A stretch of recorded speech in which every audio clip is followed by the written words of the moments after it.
जिनके सिर पर दिव्य मुकुट, तन पर पीतांबर, हाथों में घोड़े की रास एवं चाबुक शोभा पा रहे हैं, जो युद्ध भूमि में राजाओं को विस्मित करते हुए अर्जुन के रथ पर सुशोभित हैं।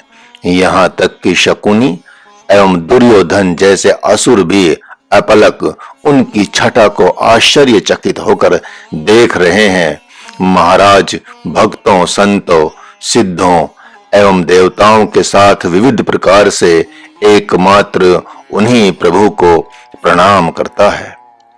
भगवान जैसी गीता गा रहे हैं, उसे सुनकर सामवेद भी अपने हृदय में अत्यंत लज्जित हो रहा है। उस समय ऋषिवर व्यास के साथ साथ सभी सिद्ध क्षण भर के लिए स्तंभित हो रहे हैं। तत्पश्चात अपने जटाजूट युक्त मस्तक को झुकाकर आकाश मंडल से प्रभु को नमस्कार कर रहे हैं, तो वहां ऐसी दिव्य शोभा हो रही है मानो बहुत से काले मेघ भगवान को झुककर प्रणाम कर रहे हों। महाराज पुलकित शरीर और हर्षित मन से उन्हीं प्रभु की वंदना कर रहा है। जब माँ यशोदा भगवान को पालने में सुलाकर लोरी सुनाने लगती हैं, तब स्वतः ही माँ देव की कारागार से अंतरिक्ष की ओर देखने लगती हैं। जब माँ यशोदा वात्सल्य में भरकर भगवान को ओ मेरे लाल कहते हुए दौड़कर हृदय से लगाते हुए अपने स्वरूप को भूल जाती हैं, तब कारागार से ही माँ देव की आई मेरे लाल आई कहते हुए पुकारने लगती हैं। महाराज तो बस हर प्रकार से उन्हीं प्रभु को नमस्कार कर रहा है। भगवान जब नंद बाबा की तर्जनी उंगली पकड़कर चलने लगते हैं, तो उनका अर्थात नंद बाबा का हृदय प्रेम से आघात नहीं है। महात्मा वासुदेव उस दृश्य को देखकर माँ देवकी से कहते हैं कि अरे देवकी देखो, तुम्हारा लाल अब नंद जी की उंगली पकड़कर चलने लगा है। भगवान के जिस बाल रूप का स्मरण कर भक्त भव सागर पार कर जाते हैं, महाराज बस हर प्रकार से उन्हीं प्रभु को प्रणाम कर रहा है। ऐसा युद्ध अतीत में न कहीं देखने सुनने में आया है, न भविष्य में आएगा। जहां संग्राम के लिए सारे स्वजन ही तत्पर हैं, वहीं उन्हीं में से महात्मा अर्जुन ब्रह्म चिंतन कर रहे हैं। जहां साक्षात सगुण एवं निर्गुण निराकार ब्रह्म को सभी है कृष्ण कहकर पुकार रहे हैं, वहीं भगवान के स्मरण से भक्त अपना जन्म सार्थक कर लेते हैं। महाराज तो बस हर प्रकार से उन्हीं प्रभु की अर्चना वंदना कर रहा है। जब दिन रात कृष्ण कृष्ण का जप करते हुए एक भी श्वास खाली नहीं जाए, तब भगवान का स्वरूप बिना प्रयास हृदय में स्वतः ही प्रकट हो जाता है। अब मैं भगवती माँ देवकी एवं पिता वसुदेव को ही प्रकृति एवं पुरुष के समान जगत का माता पिता मानकर इनके चरणों की वंदना करते हुए इनका गुणगान कर रहा हूं, जिन्होंने अपने प्रेम एवं समर्पण से निर्गुण निराकार ब्रह्म को सगुण रूप में प्रकट होने के लिए विवश कर दिया, जिनका उसी सगुण ब्रह्म का सारा जगत कृष्ण कृष्ण पुकारते हुए गुणगान किया करता है।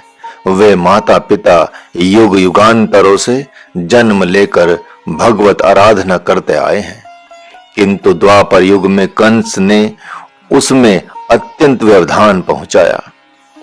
इन्होंने जगत हितार्थ घोर जप तप आदि करते हुए भारी कष्ट सहन किया और भगवान को प्रकट करके उनके लालन पालन के लिए माँ यशोदा की गोद में छिपा दिया। इस प्रकार बाल लीला के सुख से सर्वथा वंचित रहने पर भी इन्होंने भगवान पर कभी भी दोषारोपण नहीं किया। जगत में ऐसा त्याग तो किसी ने किया ही नहीं, अतः महाराज इन त्याग मूर्तियों की वंदना करता है। अब नंद बाबा एवं मां यशोदा महाराज को शरणागति प्रदान करें, जिन्होंने भगवान के प्रकट होने में अपना प्राण लगा दिया था, जिनका ध्यान करके महाराज भगवान ब्रजराज के कुछ रहस्यों को गीता भाष्य के माध्यम से प्रकट करें। भगवान नारायण ने जब संपूर्ण बाल लीला की तो उस समय आप दोनों सजल प्रेम विहल एवं वात्सल्य में दृष्टि से उन्हें भली भांति देखते हुए विचार करते थे कि यह कृपा किस जन्म के पुण्यों के कारण हुई है। इस प्रकार बारंबार अपने सौभाग्य की सराहना करते थे। अतः जब जब यह महाराज आपके पुत्र का बाल चरित्र भाष्य में लिखते समय अटक भटक जाए तो प्रार्थना है कि आप दोनों आकर इसकी लेखनी का आलंबन बन जाना और भगवान की उस दिव्य झांकी को स्पष्ट करके भाष्य पूर्ण होने पर ही स्वधाम गमन करना। आप दोनों परम उदार हैं, अतः निश्चित ही महाराज के हृदय में भगवत चरित्र रूपी ज्ञान दीपक जलाएंगे।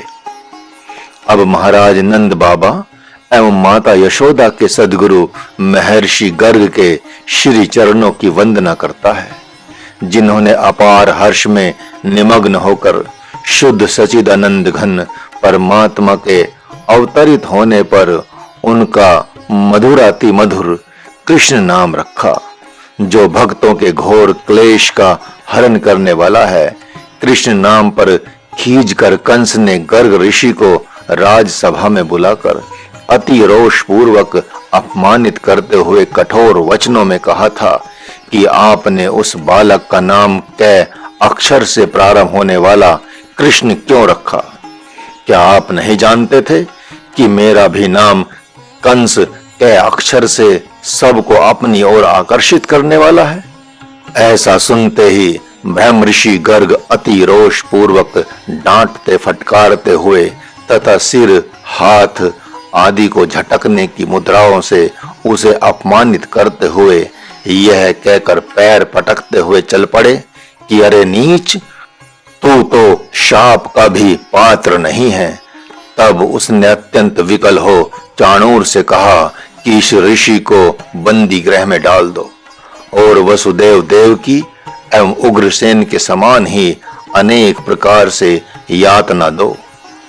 चाणूर ने कहा, नहीं नहीं राजन, नहीं, ऐसा दुस्साहस भूल कर भी मत करना, क्योंकि हम लाख प्रयत्न करने पर भी इनके चरण रज की कभी बराबरी नहीं कर सकते। ब्रह्म ऋषि वशिष्ठ एवं विश्वामित्र के परस्पर युद्ध की कथा सर्वविदित है कि विश्वामित्र के अथक प्रयत्न करने पर भी ब्रह्म ऋषि वशिष्ठ का ब्रह्मदंड टल न सका।